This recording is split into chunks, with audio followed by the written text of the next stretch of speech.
달콤한 말씀 행복한 하루 2월 23일 금요일 본문은 마가복음 6장 1절에서 13절까지의 말씀입니다. 예수께서 거기를 떠나사 고향으로 가시니 제자들도 따르니라. 안식일이 되어 회당에서 가르치시니 많은 사람이 듣고 놀라 이르되, 이 사람이 어디서 이런 것을 얻었느냐? 이 사람이 받은 지혜와 그 손으로 이루어지는 이런 권능이 어찌 됨이냐? 이 사람이 마리아의 아들 목수가 아니냐? 야고보와 요셉과 유다와 시몬의 형제가 아니냐? 그 누이들이 우리와 함께 여기 있지 아니하냐? 하고 예수를 배척한지라. 예수께서 그들에게 이르시되, 선지자가 자기 고향과 자기 친척과 자기 집 외에서는 존경을 받지 못함이 없느니라. 하시며 거기서는 아무 권능도 행하실 수 없어 다만 소수의 병자에게 안수하여 고치실 뿐이었고 그들이 믿지 않음을 이상히 여기셨더라. 이에 모든 촌에 두루 다니시며 가르치시더라. 12 제자를 부르사 둘씩 보내시며 더러운 귀신을 제어하는 권능을 주시고 명하시되, 여행을 위하여 지팡이 외에는 양식이나 배낭이나 전대의 돈이나 아무것도 가지지 말며 신만 신고 두보롯도 입지 말라. 어디서든지 누구의 집에 들어가거든 그곳을 떠나기까지 거기 유하라. 어느 곳에서든지 너희를 영접하지 아니하고 너희 말을 듣지도 아니하거든 거기서 나갈 때 발 아래 먼지를 떨어버려 그들에게 증거를 삼으라. 하시니 제자들이 나가서 회개하라 전파하고 많은 귀신을 쫓아내며 많은 병자에게 기름을 발라 고치더라. 오늘 본문은 예수님의 고향 사람들이 예수님을 배척한 것과 예수님께서 12 제자를 파송한 일을 소개하고 있습니다. 먼저 1절에서 6절까지는 예수님의 고향 사람들의 배척을 기록하고 있습니다. 1절 보면 예수님께서 사역의 거점이었던 가버나움을 떠나 고향 나사렛으로 향하십니다. 당연히 제자들도 예수님을 따릅니다. 안식일이 되어 예수님께서 회당에서 가르치시자 많은 사람이 예수님의 지혜에 놀랍니다. 또한 예수님께서 행하시는 기적의 역사로 인해 놀랍니다.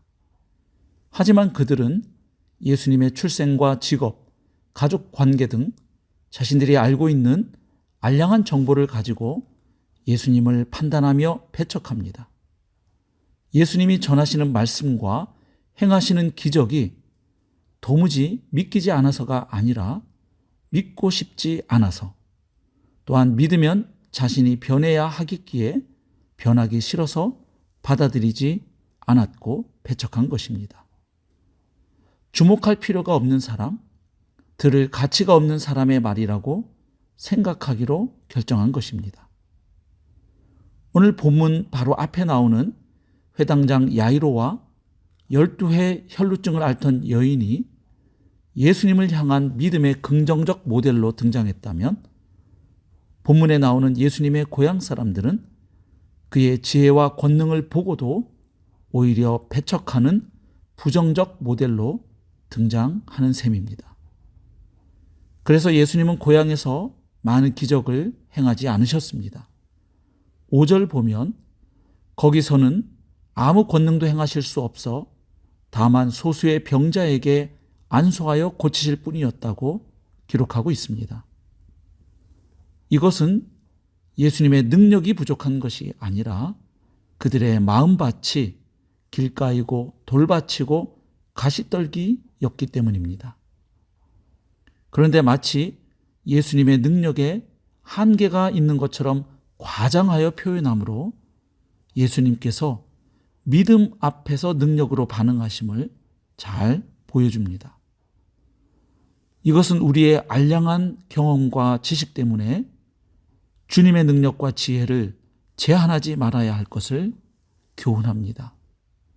또한 따뜻함과 환대의 장소인 고향에서 배척당하신 예수님의 모습은 하나님께 반역하여 에덴 동산에서 쫓겨나 유리 방황하는 우리 인생을 구원하기 위해 그분 자신이 고향을 상실한 나그네가 되셨음을 잘 보여줍니다. 예수님은 하늘 보좌를 버리고 이 땅에 오심으로 나그네가 되셨을 뿐 아니라 이 땅의 육신의 고향에서도 배척당하심으로 고향을 상실한 나그네가 되셨던 것입니다. 물론 그 결과 우리가 다시 본향을 찾을 수 있게 된 것입니다. 7절에서 12절까지는 예수님께서 12제자를 둘씩 짝지어 보내신 일을 기록하고 있습니다. 예수님은 제자들을 보내시면서 양식이나 배낭, 돈과 두벌 옷 등 여행 필수품이라 할 수 있는 것도 챙기지 못하게 하십니다. 이것은 그만큼 복음 전도가 시급하다는 뜻이며 하나님께서 필요한 것을 채워주실 것이니 신뢰하라는 의미입니다. 그리고 예수님은 제자들에게 사람들의 환영과 거절에 어떻게 응수할 것인지 말씀하십니다. 한마디로 환영에는 환영으로, 거절에는 거절로 응수하라고 하십니다. 말하자면 결과에 책임지지 않아도 된다고 하신 것입니다. 추수는 하나님이 하시니 그저 신실하게 증인의 사명을 감당하면 된다는 것입니다. 결국 복음의 증인에게는 환대를 누릴 자격도 있고 또한 냉대를 견딜 의무도 있음을 보여줍니다.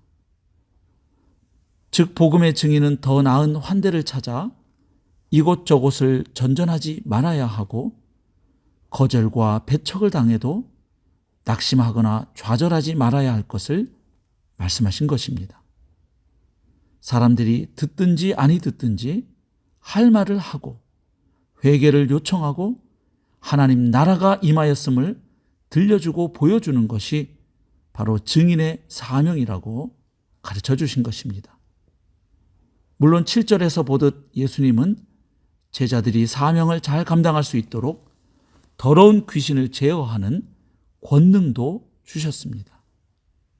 그럼에도 복음을 전하는 그 길에는 환대와 영접 못지않게 거절과 반대와 배척이 있을 것임을 알려주신 것입니다.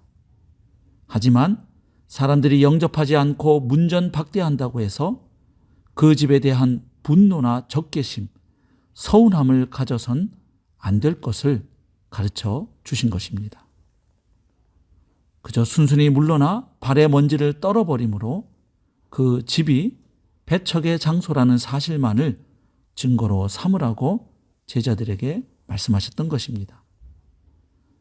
사랑하는 성도 여러분, 우리가 사는 이 시대는 소위 후기 기독교 시대라고 하여 많은 사람들이 기독교와 복음을 거부하고 조소하며 냉대하고 무시하는 시대입니다. 하지만 이 시대에도 복음은 여전히 모든 믿는 자들을 구원하시는 하나님의 능력입니다. 그러므로 낙심하거나 포기하지 말고 또한 분노하거나 적개심을 품지 말고 증인으로서의 사명을 감당합시다. 틀림없이 주님께서 함께 하실 것입니다. 오늘 하루도 나의 삶이 사람들 앞에서 하나님 나라의 실제를 보여주는 모델하우스가 될 수 있도록 기도하고 출발합시다. 임마누엘의 은혜를 경험하는 복된 하루가 될 수 있기를 우리 주님의 이름으로 축복합니다.